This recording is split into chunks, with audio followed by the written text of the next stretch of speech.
Hello there. My name is Brian Beller, and you are watching Yannick Gwizdala's video podcast.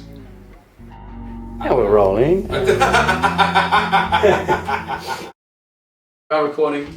We are here in Los Angeles, a very rainy Los Angeles. Yeah. What happened, man? Brian Beller, you brought the weather with you, bro. I did. I brought Nashville with me, and the weather in Nashville has been horrific for months, so I'm really Pretty sorry much, about that, man. Yannick. No problem. So, you were just telling me that this has been video week. It really has. Generally, I'm not like making a bunch of YouTube videos or anything like that, except for whenever something happens spontaneously and someone puts it up, or for Bass Player Magazine. But this week, I shot an instructional DVD for Alfred, which I'm really, really just so honored that they asked me to do that. Very and cool. It was like one of these things where I had my band in there, and then I had my wife Kira. We did a straight pop song, so it was like wild fusion, and then like the straightest song you can imagine, just to get a little contrast and be like, okay, people, here's how you're probably gonna make money if you want to be a bass player. Right.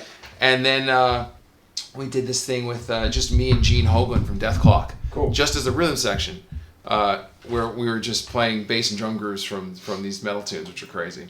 And that was 2 whole days. And then there was this other bit where I'm like talking to the camera about all this instructional stuff about tone and EQ and cabs and all that.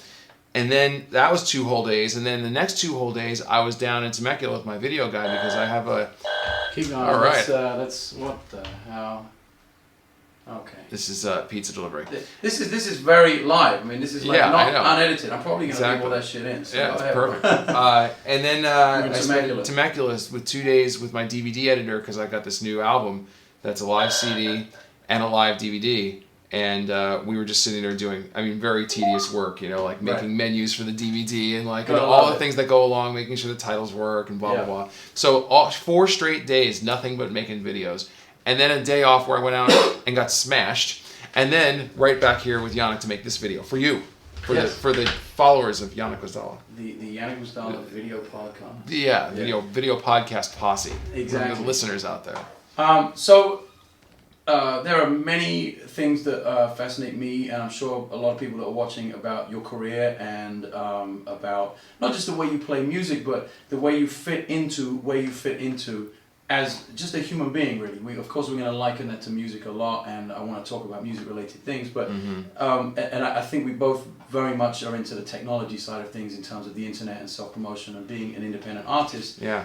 whatever that is these days. And I'm always interested, whenever I do one of these with someone like yourself who is into that, very much into that, moving with the times, I'm always interested to find out what, how, and why, like your process in the self-marketing thing, in the internet. It's funny. It's not really even about the internet, I think. When I was at Berklee College of Music, I went there and I would say that I was one of the better bass players there of my class, but I was not the outstanding, oh my God, you gotta watch this guy for 10 seconds because you're not gonna believe what you see.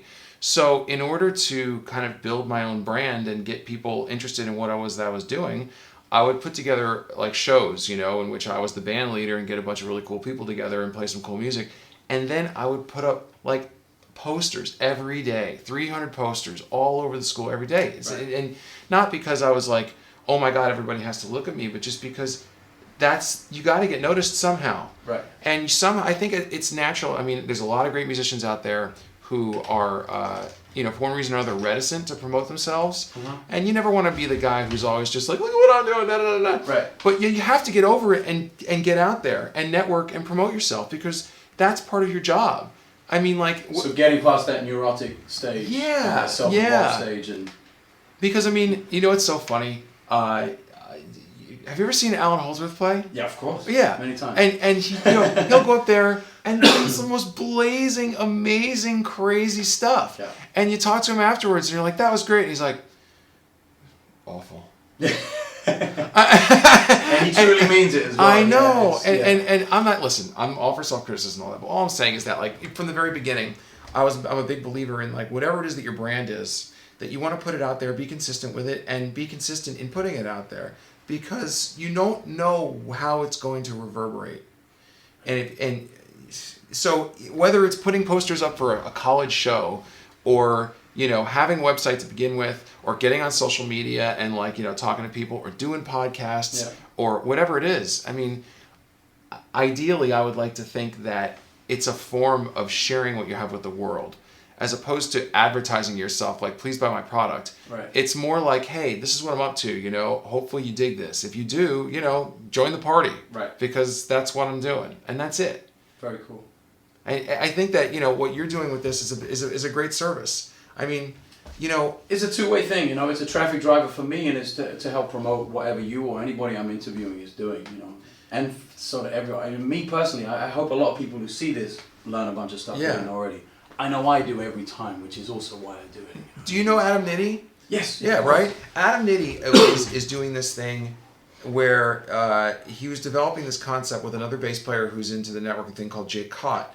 And it's this thing called brand identity, and about how to like discover what your musical identity is and what your brand identity is and all the rest of that stuff. And it was an interesting exercise that they put to me, like, could you define yourself in 10 words or less?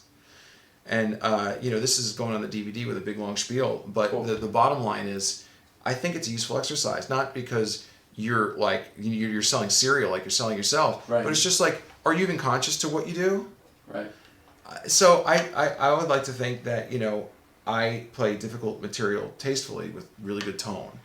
Okay. And it's like 10 words. Great. And that doesn't mean that I'm the bee's knees or whatever. But what it does mean is that, like, okay, this is what I'm trying to convey, and I want to make sure my website talks to that, and my social media talks to that my material talks to that. So people, when they see Brian Biller, they kind of know what they're getting, even if I'm doing like all these different material. And this is a perfect place to plug all of those things. What are your Facebook, Twitter, and website addresses?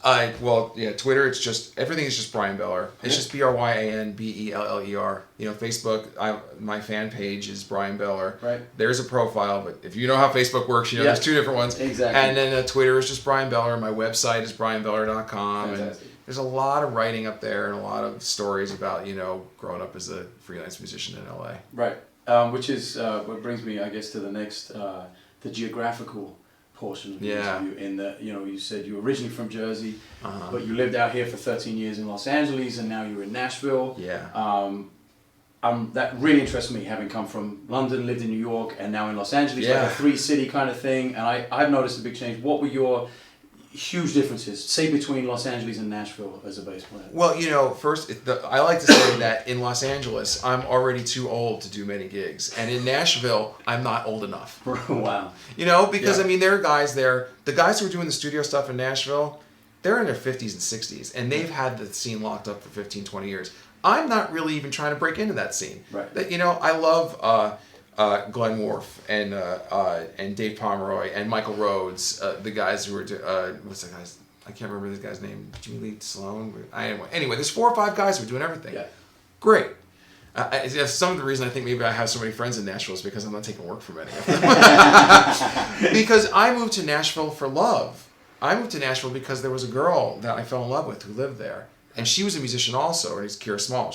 We play together actually as a duo, and I came there because I actually was in LA for 12, 13 years, and I had like a big crash in my life. Like a really dear friend of mine passed away, named Wesley Miller, a bass player. Of course. Yeah, and I quit my job. I had a job at SWR, and I dropped my whole life. I moved out of my apartment. I put all my stuff in storage. I crashed on this guy's floor for like 5 months, just to be like, what do I want to do? And after that was over, I had a whole different perspective on like where you live. Right. Because we're musicians, we travel all the time. Yep. What I realized is that if I had my laptop and a suitcase and a bathroom and my gear, I didn't need really anything else. Right. Of course you have all this other stuff. Sure. But those 5 months were just like, okay, I get it. I can live anywhere. Right. And so then I moved to Nashville, which is quieter and much less expensive than Los Angeles. Right. Less traffic. Weather sucks, but there are trade-offs. Yeah. And I traveled more now to places that aren't Los Angeles than I did when I was in LA. Right. And it's like, if you're going to travel as much as we do, you really want to have a nice place to come home to. a quiet place that, I mean, well, everybody wants a different thing when they're at home. Sure. I just really like having a nice, quiet, mellow place. I like having it be inexpensive. Right. Because, I mean, you know, I'm still kind of pretty guerrilla warfare when it comes to my finances. I'm still living pretty close to the ground, and we rent a big, cheap apartment, and we travel all the time, and it allows us to like live like human beings and do what we want to do. Sure. I don't know if I could pull off what I pull off if I still lived in LA. It Right. would be tough. Right. So, you know, the traveling thing, man, we were just talking about this before. It's like, where are you? Yeah. You wake up and you're like, where am I? Now, I'm a what big is believer in your naps. Sorry? I'm a big believer in Yeah, I naps. was going to say, you said naps. I said I try and stay on the schedule of wherever I'm at, and it's not really working for me. So what is your nap theory? I feel like if I just fall asleep for no matter what period of time it is, there's some, I'm sure you can go online and find out about this, but there's something that happens with my brain that it just resets. Okay. And I just wake up. Now, 40 minutes is the perfect nap time for me. Okay. When I'm on tour in a car or a van, something hardcore, Yeah. if I bring my pillow everywhere. I left it in my Motel 6 in Temecula. I can't believe it. I lose a pillow every 2 years. So, but I bring a pillow with me on planes and everywhere I go. And so I always get the window seat to the right so that I can just go. And if I have that with me and my earplugs and I have a Knicks cap that like it's black. Okay. I just pull it over my eyes. That and earplugs and a floor and I'm asleep. Wow.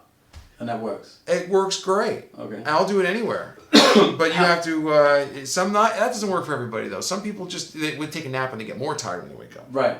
I mean, I was the one I could never sleep on a plane, which was a real drag. Really? Yeah, for like 9 years I couldn't sleep. Can on a you plane. now? Yeah, with a Tylenol PM. Oh. I'm not going as hardcore as Ambien because it'll just ruin Why? me. What's but- the deal? You can't turn your mind just. Yeah, kind of racing a little bit and just doesn't. It's sitting bolt upright or whatever, or sitting anywhere besides 180 degrees is like it doesn't equal sleep for me, which is kind of crazy.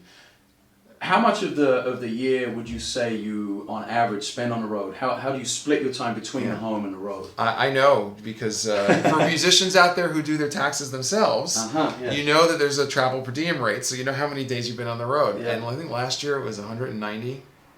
Okay. The year before it was 200. The year before that it was a little less because I was home making a record and I got married that year. Okay. But it's about half the year. Right. When it comes right down to it, I'm about half the year on the road. And I've actually been doing this even before I became a freelance musician again full time, which was only in 2006. Right.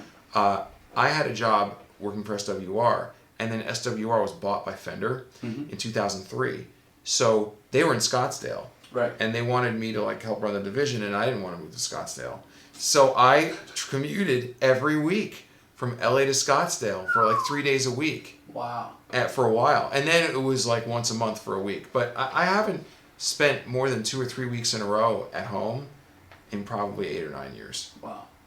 But you know what that's like. I just did for the first time in For 10 how years. long? Spent 7 weeks at home. Totally- on pain of death, I was told, I was like, if you wanna stay in this relationship, you need to stay home. I see. And but last year I was on the road 10.5 months. So that Holy was like, God. yeah, that Who was that all with? with Vivi Brown with his Oh, pop scene. yeah, So yeah, it was yeah. like, just a real full on thing. Do you? That's a lot. I've never been Yeah. out for that long. It was a lot. Yeah. All my definitely. trips are shorter than yours, I think. They're all like I hopscotch. Okay. I've never had a gig that like went out for 6 months in 1 year. Okay. It's always been like piecemeal. I don't necessarily recommend it if if it ever comes up. Yeah. Well. Do you find yourself working? We were talking about the internet and about.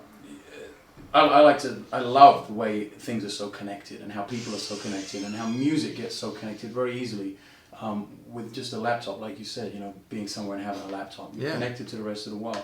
Do you find that you're doing more sessions online? Recording for people. Is that something that you've moved into? Remote sessions. Remote Yeah, sessions. exactly. Especially being in Nashville, like you said, not taking the guys work in town, but still working. I get the guys who are like Steve Vai fans Sure. and people who are into like kind of wild progressive rock stuff, or sometimes like Marco Miniman and I just did this record for this guy named Anders Helmerson, Okay. who is a Danish guy who lives in the UK. 4 songs, each of them like 12 minutes long. The most difficult material I've ever played in my life. Like one of those things where he sent the charts, and I had to sit there and write out the 1 and 2, and because the bars were changing every bar, and he was dropping ones everywhere, so Right. offbeats with like 9, 11, 16, all this, and it was just I had to take it bar by bar. It was like Yeah. back in music school. So it would take a week to work up one of these songs. And I play difficult material for a living. Right. You know? So, Yeah. but it was rewarding in the end of the day. But I mean, like, man, it was heavy stuff. So thank God not everything's that crazy. But yeah, I'll get stuff from people who are, a lot of it in Europe actually. Okay. Who are like, you know, I have a record and I want your sound to be on it. And that's the thing. And you know what's funny? People are generally, I found, they're not interested, like, you know, I want you, and I don't know if this is this way for everybody. It's not that they want me to like do it because I could play Steve Vai licks, whatever. Right. It was because I want your sound on the record. And Always isn't that good. the identifying? That's the thing. Is like all your Yeah. favorite musicians. They play one note. It's like, oh, I know who that is. That's John Right. Scofield. Exactly. You know. And that's, So- that's definitely something I aspire to. I know everyone I talk to about Yeah. it, who has a unique sound has aspired to that at some point. When were you first conscious of having that? Was there a moment where you were like, oh wow, that's me, you know, like, Only recently. oh, okay. And I actually had been such more of a live guy than a studio guy that it was only in the last 5 years that I started to be like, okay, this preamp with this compressor, and not only that, but the fact that like with this bass, like I was always after something that was I always wanted a really sweet jazz bass. Okay. Like, so I went from, I had a pre-Gibson Tobias when I was young, and it was the sweetest, easiest bass to play in the world, you Yeah. know? Very scooped sound. It was stolen. And it was just after Gibson bought them, so irreplaceable. Right. Then I played a Fender Active Jazz for 6 years, and it did a lot of the things that I wanted it to do, but not all of them, and the neck wasn't quite right. Okay. Then I picked this up, and it somehow combines the sweetness of the old Tobias with what a real jazz bass does, and adds a little bit, when I want it, of extra hair on the note. So I don't know if this is going to get picked up or not. No, this is going Yeah, direct. okay. So like, direct signal, if so I'm it's playing fat. nice and soft, it's like, you know. So it's got that really, it's a classic jazz bass sound. Yeah. Okay? But then, if I.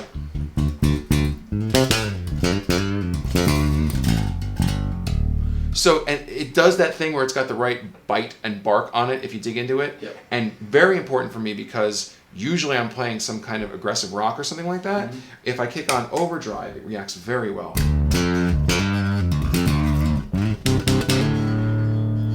So if I'm gonna like, you know, take my finger attack and really start nailing the string.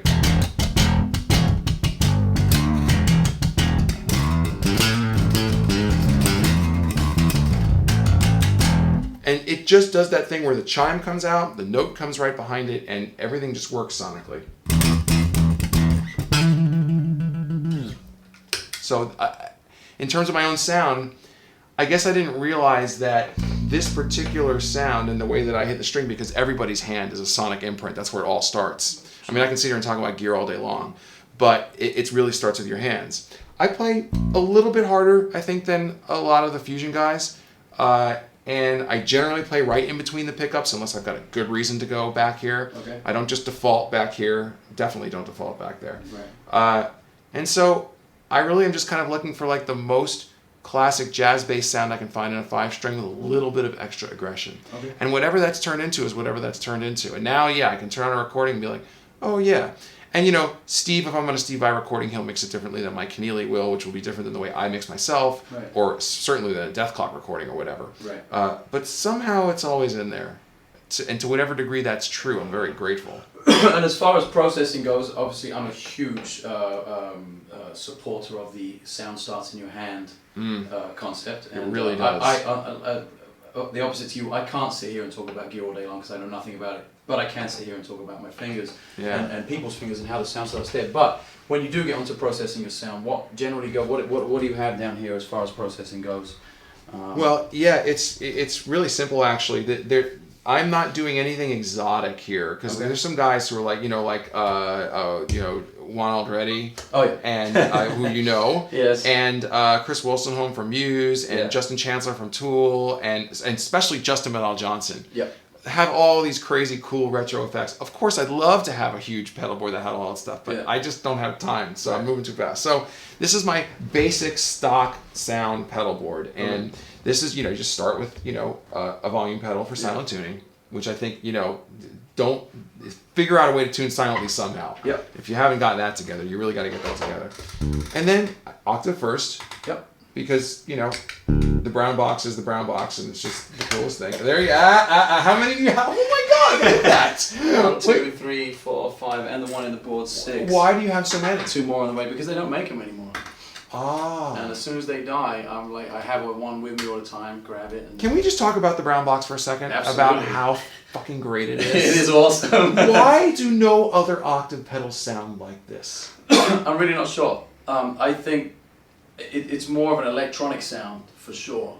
I find. I don't know. What draws you to it? I tested the EBS Octaver, which is great, and and also the new MXR bass octave, which is great. Yep. I find that most other octaves actually have a little bit too much sub content built in, and not enough of the hairy edge that allows it to cut. So like I'll step on some other octaves and there's plenty of boom and beef. Right. But it's not as fast and responsive to my fingers. It doesn't feel as good and sit in the mix quite the right way. Right. That's the best way I know how to put it. And this thing tracks great as well. It's awesome. Yeah. Okay, so next up. Next up is this guy. I can't say enough about this guy. And again, all credit in the world to Justin Medall Johnson. Because I was playing an SWR Mobase head, which is a really cool head that had built-in effects, but completely impractical for like backline requests. Like, who's got that? Yeah. You know what I mean? Yeah. Nobody carries that. So I went from that back to a traditional pedal board, and I actually asked him. I came to him and I said, "I love your overdrive sound. You know that? What's that song? The bonus track on Mutations. Okay. It's got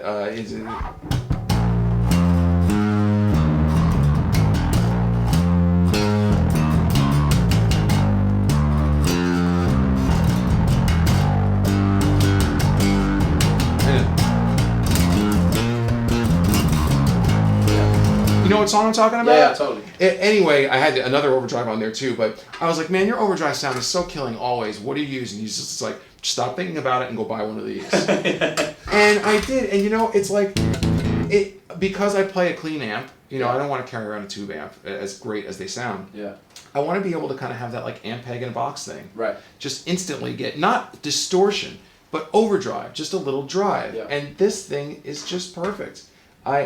It's touch sensitive, and it puts just the right amount of grit on the note. I do use a lot of the actual drive in the thing, which just goes to show you that it's not really designed to be a wide open distortion pedal. Right.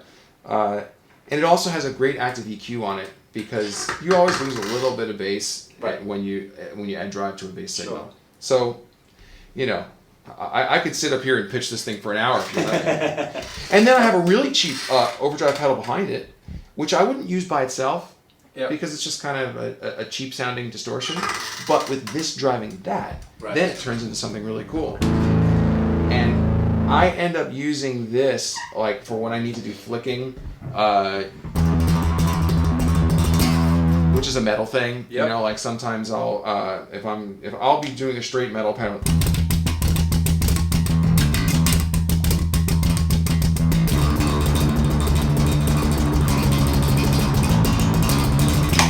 So what it does is this adds the kind of cream that you would think of as distortion rather than overdrive. Right. And there's a little bit of built-in compression in there, and it just really smooths out. Because I could sit here and do that flicking thing if I needed to, which is just flicking your fingers back and forth across the string. And I've showed this, to plenty of people already. But it's one of those things where you can do it clean, and the trick is to make sure that your upstroke is even, because down is not so bad. Up is a little awkward. Is this something you talk about on the new DVD? Yeah. Fantastic. I mean, it's just a part of all different finger techniques. Because again, we're talking about our hand, right? If you decide you're going to do this, or this, or this, or this, or this.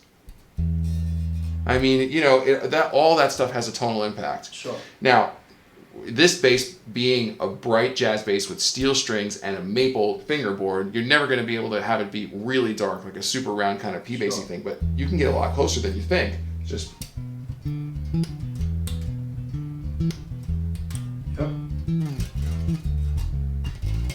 So, it's just all about where you put your hand, how you attack the string, and all that stuff. And I go into that in a lot of detail. Cool. So we got stuck here. So this chorus pedal. Old school bass chorus. It's old school.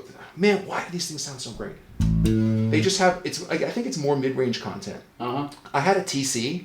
Oh, yeah. And those are great. Yeah. But they started to sound a little hi-fi to me after a while. And I wanted something that was just like, when I went to the back pickup, that just had... For legal reasons, I cannot comment on that. On the TC pedal. Oh, that's right. That's right. I know. But you know what? I still have the TC, and I had it. It was my main course for a long time. So I just moved to this just because I was looking for something that worked in more rock settings. Sure.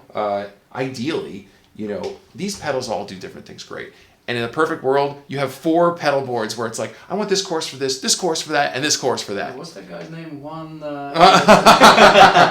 Yeah. So anyway, and then delay. Delay, yeah. Sometimes I'll do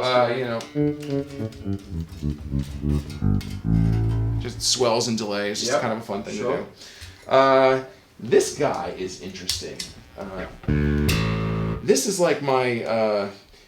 Again, kind of like a Justin Meldal Johnson thing, or anybody who needs to play that really kind of like gritty industrial sounding stuff. Sure.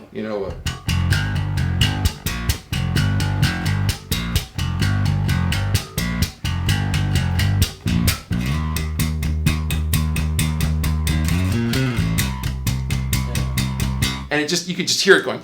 Yeah, exactly. Yeah. And that in the mix, man, that stuff is great. Yeah. So that's what I have for that. And sometimes I'll drive it with this. Or sometimes I'll just put it on by itself. Okay. This guy I don't really use all that often. Sometimes I'll turn it on if I have to do some like slapping because it's a bass and treble boost and compressing thing. Right. What I Just ended scoop up out the mid. Yeah, it doesn't so much scoop out the mid as it just kind of. Well, I guess that's the end of the effect. Right. Because it's boosting these other things, it's Sure. going to do that. But it's a very subtle effect. I'm not even sure you would pick it up in a situation like this. But one thing I have noticed is that I use it with Dethklok all the time. Because Gene Hoglan, the drummer for Dethklok, he has regular kicks and then he uses triggers to complement the sound. And what he does with the trigger is it's a really cool thing. Some old, they don't make it anymore, Alesis unit that has a standard kick drum sound, of a trigger kick drum sound. He takes it and he detunes it as far as you can go, which is 6 half steps on the thing. Right. So it ends up sounding like. And you talk about a sound, that's how you know it's him. Okay. Because it's a very unique sound. And the bass boost on this somehow mixes with that kick drum perfectly. Okay. And we could talk, how it's like you got to find a way to make those sounds work because Absolutely. they should be unified in some way. Kick and the basses. Yeah. And then I just have this compressor. Cool. At the end of the chain. What are your thoughts on compressing at the beginning or the end? Well, when you look at all this crap over here, all my pedals, who knows? Not one of those things is a compressor yet, but I'm a big fan of the Boss CS2 compression sustainer. I've heard good things about that. Which Juan, again, turned me onto that. Really? Anyway, and I'm trying to pick one up again. It's a pedal that isn't even made anymore. And probably at the end, I guess. I don't know. It's... Yeah, I like having it at the end just because, first of all, I'm running this all in the chain, not on a loop. Right. Because who's got time for that? Yeah. And so there's going to be little, signal degradations and losses that go along here. And I just use it to kind of squeeze everything together and just bring it up a little bit. A purist would say, well, you're compressing and boosting noise because you're introducing it. And my answer to them is, you stand on stage with Steve Vai or Dethklok and tell me if you can hear the noise. Okay? Because I can't. And nobody can. And then at the end, more just because out of physical placement than anything is the wah. Okay. And I just tell this to everybody because I feel like the day that I discovered this, it changed my whole life. You get a wah and it just is like...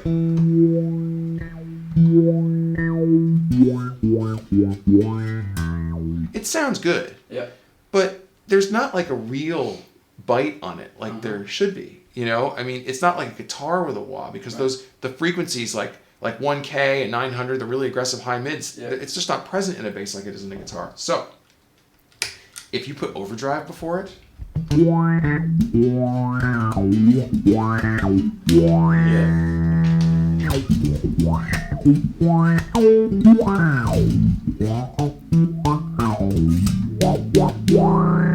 So suddenly now you've got a much more present signal, you know, just the amount, whatever the harmonic distortion is in this thing takes the wah and just makes it really speak. Right. And of course, if you add more drive, you'll get more of that. I mean, if you put on massive amounts of distortion and with a wah, and suddenly it's like, you know, and I'm a big Cliff Burton fan, you know, so right. of course that's all going back there. But yeah, I would just say, I think, and I don't know this for a fact, but I think that the reason why like the Qtron and the Mutron and those other old, you know, single button filters that are like auto wahs, that they sound so good, is because they have a little bit of drive built into them. Right. Because if it's super clean, it just doesn't whack the right way. Yeah. That's you know. So anyway, this is just like a basic board. Like I'm saying, there's nothing super exotic going on here, and you know, I wish that I had time and the inclination. Well, I have the inclination. It's more about the time and the money, maybe. Yeah. To go out and get all these amazing pedals that, like, do you know this guy Jonathan Hitchke? Yes. Yeah. Yeah, man, he sent me a list of his pedals. You know, Epic. oh my god! One of them was called like, what is it? What was called like something about a fax machine. That was the name of the pedal. I'm like, of course I want that. It's got to sound good. I don't even care what it sounds like. I just have to have it. Yeah. So anyway, that's Wow. my stuff. When you got the gig with Steve Vai, Yeah. were there any major changes that you had to make to your setup, or was that a case of Steve hearing you and being like, oh, I like the sound, the way this sounds, and this is what I want, this is why I'm hiring you? You know what's interesting is that I actually auditioned for him in '96 and didn't get it. Okay. Against only one other guy. And then 11 years I was auditioning against like 15 other guys and I got it. Right. I think that a big difference was the sound. Like, you know, I was playing my Fender back then and I didn't have, first of all, I don't play with a pick. Okay. And when he tracks bass, he tracks it with a pick. I mean, do you know the song Bad Horsey? Yeah, right? I mean, just... He's all, you know... He's just, his groove with a pick is so great, you know, and he's just laying into it and it's driven and it sounds awesome. Well, you know, okay, so here I am and I'm playing. Not the same. Right. So over time I developed a way to compensate for the fact that I don't play with a pick, and that's what that action is all about. So, you know, I instead of this or that, I'm really actually, I'm winding up from like out here, but that doesn't mean I'm like crushing the string. Right. I'm just kind of flying by it and getting the chime. Velocity. Yeah, it's all about the chime.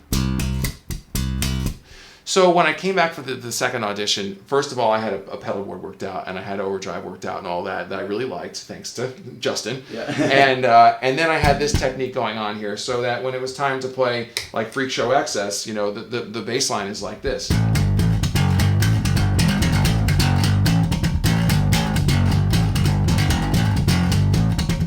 So that's all there. And of course, when Billy Sheehan actually tracked the record, and he has that sound, you know. Even though he's playing with his fingers, it's overdriven. You can hear the click on top and all the rest of that. So yeah, I think that he pretty much heard it and was like, yeah. Now that didn't mean that when we were on the road, he did this with everybody at some point. At some like he would like wake up on a certain side of the bed one day, and of course all our sound checks were like 2.5 hours long. Yeah. And he would walk over to somebody's station and be like, play for a second, and then you'd play and be like, something doesn't sound right about that. And then he would like get into your rig and like you'd be sitting there doing that and all this and getting it just right. And then when he'd be done, he'd be like, okay, now don't touch it. So he did that with me one day. And I had like a 6-band semi-parametric EQ on my amp. I'm a freak about it. I really worked it out. Yeah. He's like, something doesn't sound right. What do you got going on here? And he's standing in front of it. And he's like, what is this EQ? And I'm like, what's that? He's like, zero it out. And I'm like, oh no. Oh, so I did. And fortunately, after half hour of him sitting there turning knobs, what he set was actually very close to what I had originally. Okay. I don't know if he even knew that or not. Right. I'm assuming that he did. But even if he didn't, it was one of those things where it's like, okay, it's Steve's gig, you know, and you got to make it work. Sure. And so there was a moment there, and he gets really particular about your sound, but most of it was already there. Very cool. Thankfully. Very cool. So in terms of what's coming up next, you know, I want to know. I want to know. Everyone wants to know where you're going to be at and what you're going to be doing and what you have planned. Well, this is the next 3 months are crazy. I mean, almost immediately after this, I'm going. I go home and then I go to this Gerald Veasley bass boot camp. Have you ever done that? I have not. You have to do it. You need to be an instructor there. When I see Gerald, I'm going to tell him about you because you know what, your way of thinking and the way that you communicate and of course the ridiculous playing, you would really go over well there. It's me. Gerald is a cool cat as well. Oh yeah, Gerald's playing style's weird. Have you ever seen the weird like his fingertip touches the string? I saw him with Zawinul back in the day. It was crazy. It's bizarre what he does. So that it's like a weekend. It's actually, I think it's like the best bass retreat weekend going. It's really amazing. Right? It's in Philly. Yeah, if you're anywhere close to that, you should check it out. Cool. And then I get home. I'm shipping. I got my new live CD, Wednesday Night Live, and it's available for pre-order right now. I'm not sure when this is going to air, but I'll be shipping it in late March, and so I got to go home and ship all these CDs and sign and number them and everything. And then my wife Kira Small, who's an R&B soul singer-songwriter, and we have a duo act. And what we do is we do house concerts and coffee houses and small intimate venues, a completely different thing than like all this big rock stuff that I do. And we're going to be out on the road for 2 weeks in April. And then I'm going to be making a record with Marco Miniman, amazing drummer, and guitarist Guthrie Govan. Do you know Guthrie? Yeah, I know who Oh, he is. of course, yeah, because you're from London. I don't know him personally, but I know who he is. Yeah. I'm telling you, now this is a perfect example of a guy who doesn't market himself at all. Okay. And he'll be the first one to tell you that. He doesn't have a website. He doesn't have MySpace, Facebook, Twitter, anything. Completely That's off the grid man. almost.